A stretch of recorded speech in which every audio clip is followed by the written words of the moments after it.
Fundação Alola realiza seminário nacional com a participação feita e a vida política, onde promove a liderança feita e conhecimento para o desenvolvimento da nação. Seminário com tema feito pronto liderança feito inspirativo para mudança cultura no política e a Timor-Leste realiza e a Salão Fundação Alola Mascarinhas dele quarta-feira semana né. Seminário ne realiza onde comemora loron restauração independência Timor-Leste badala Ruanulo nebe mono e a loron Ruanulo fulang maio tinang ring rua Ruanulo racing rua. Diretor executivo Fundação Alola Maria Imaculada Guterres e a intervenção hateteng tempo to ona onde continua desenvolve feito na vida e a serviço saída de inclui mana em serviço.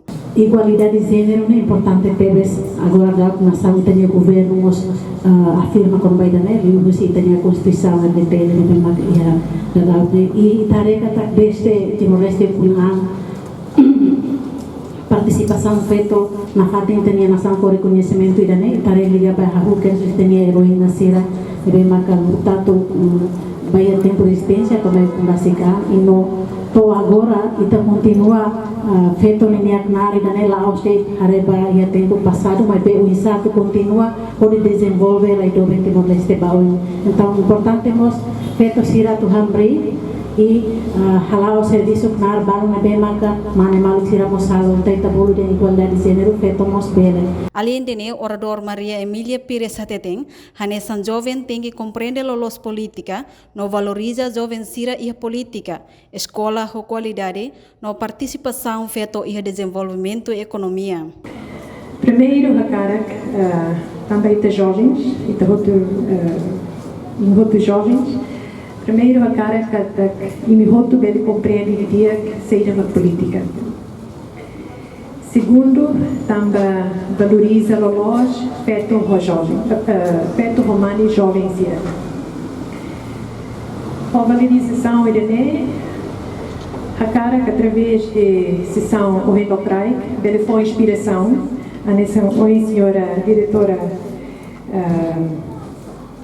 executiva refere, a cara com inspiração, com informação, para interraci, ele sai ativista e a advocacia com assuntos importantes para ida memórias.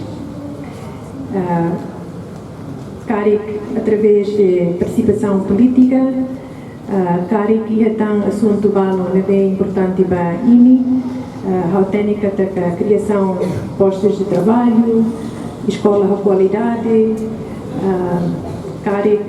oportunidade para afeto a tubele participa em economia, seja uma afeto a tubele apoio seja uma afeto a tubele tu participa e desenvolvimento econômico e desenvolvimento básico, assunto oioinho. Objetivo desse seminário idane atu valoriza feto sirania luta ba libertação o com racican notane heróis sirania história no dar patrimônio nação Timor-Leste. Além de ne hamete espírito nacionalismo no patriotismo ba foi sa sira de contribuir ba paz no unidade nacional.